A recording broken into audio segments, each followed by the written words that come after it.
And now, we have our own game to talk about. What is up, everybody? Calling all angels. It is time to talk about this week's upcoming matchup for Angel City FC against the second place in the league, Washington Spirit. I am Tobin, and it is time to go over what is going to be a very difficult stretch for Angel City FC. So, as a quick reminder, Angel City retained the last position with a big 2-2 draw over the ninth place Seattle Reign, and that allowed them to maintain their position. Now, what's going to be an issue for them is the next two matchups are easily the most difficult they're going to see for a little bit. That would be the Washington Spirit this Sunday, and a further match with Gotham FC, the current leader of the league,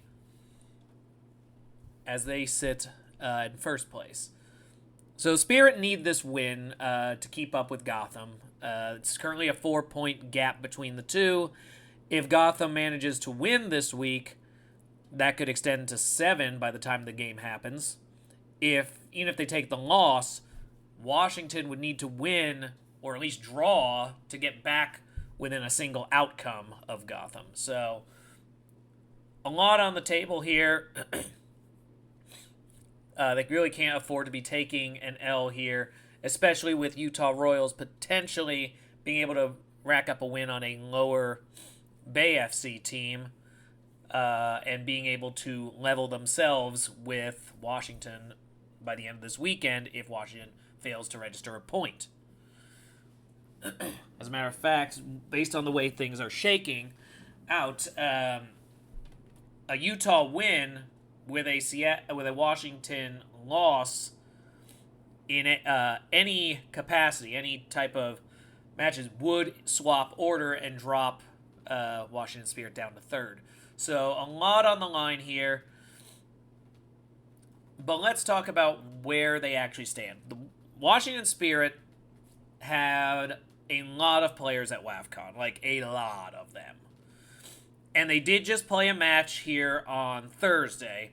And technically, they should be available. The availability report to this point has not been out. But my assumption is they're going to be endgame subs, if at all. Main reason being, that match happened on Thursday.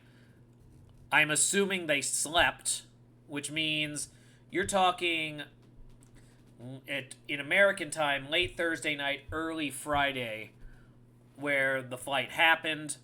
That's a day lost. So effectively, you'd only have Saturday as a single day of rest. And this is an away game, so going halfway across the country at the same time, you are asking a very tall order of players who have just gone halfway around the world to play in not only a tournament, but a qualifier for the World Cup. So I am going off of the belief that the roster is going to be somewhat depleted, and if they do try to play them, it's going to be for very short spurts to protect them after what's been a very intense process. And any players who are playing in the third place or first place match are out. There's literally no shot that they are going to fly in after a game like that and immediately be played. That's not happening. At least if it's a responsible organization. And I feel like the Spirit are, at least at that front. So, okay, let's look at this. Angel City, as of right now, their availability should be in a solid state. Everyone who's not already on the season-ending list, in theory, is capable of returning, but I would expect still some players down. So it's more a lineup of like what Angel City is ideally able to field versus a lot of healthy scratches for Washington Spirit. I do think Angel City has an advantage on that and being at home.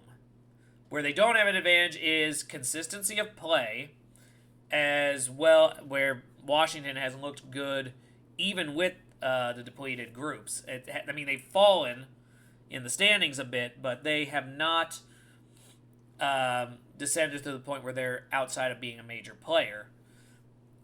And I do feel like Washington is still playing better overall football. So, for Angel City, the goal, I would say, on this one is eke out a victory or, at the very least, generate a point. Because you're playing the top two teams. You already know at this stage that there's a lot that could potentially go wrong. So, the best hope that any of you can have is to just get this victory and move on with a quick 3 points. But even if you can just get a draw, it won't be enough to keep you ahead, because I do think Seattle's going to win their match. But it keeps you still in striking distance. Kansas City, in all likelihood, will be taking no points, I would guess. Gotham, I expect to beat them. And that means that you technically gain ground on Kansas City as well. North Carolina, there's a chance they take a loss. So you've got teams where there's going to be an opening to gain points as long as you are just registering something this week. And so I think right now there's a lot there. I would expect to see a more full power group. Assuming Sveindes Jansdottir is able to give even a little bit, that's going to be another potential shift. But we obviously can't make any assumption on that. Hold on a sec.